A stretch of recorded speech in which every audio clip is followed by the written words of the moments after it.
Okay, today we're going to focus on the installation and how clean and simple my install is for my 800 watt solar panel system on my Class C RV.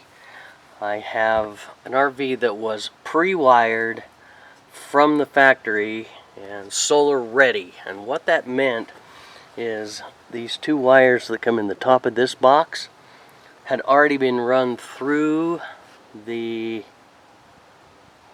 stud walls and through the roof back to a port on top of the RV, and it came back into a box right up here that says solar prep, solar ready. And so for me to install my system, what I had to do is buy this enclosure, bring those wires into that enclosure, put them into that DC breaker switch, which makes it legal in the US. You have to have a breaker panel box that turns the whole system off, and then from that breaker box you go into the two inputs on your solar charge controller. PV, photovoltaic, is what that stands for, and then from there you come out and go to your battery. And what I have here is a direct connect to the negative of the battery, and then I have the positive side of it connected through a 70 amp fuse, because this is a 50 amp output maximum. And then the fuse, just, I've taken this cover off so we can see it. The fuse is just a slow blow fuse. Really easy setup. This is compliant with the law, and all of these pieces are affordable. They don't need to run a whole lot of money.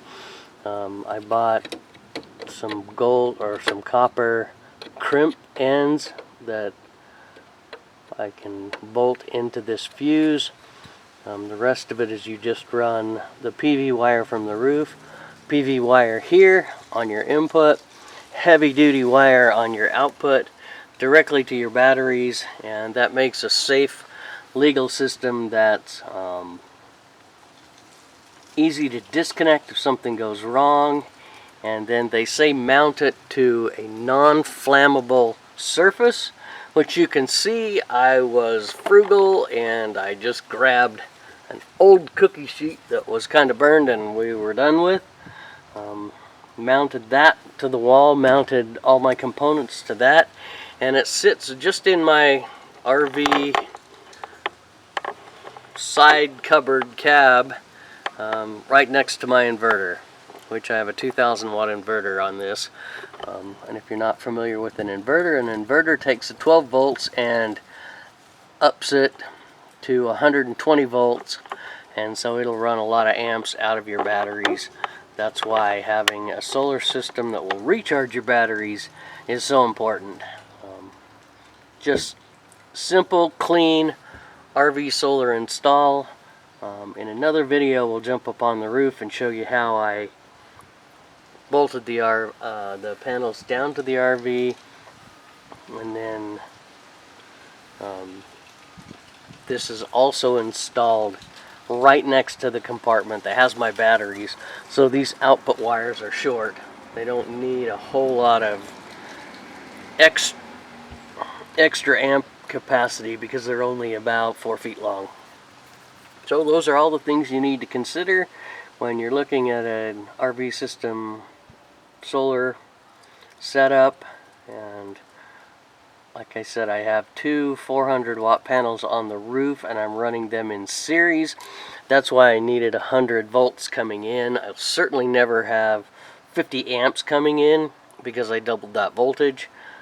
But the 50 amps also implies the output, so 12 volts at 50 amps will give me the output I need to charge the batteries from the input on the solar panels.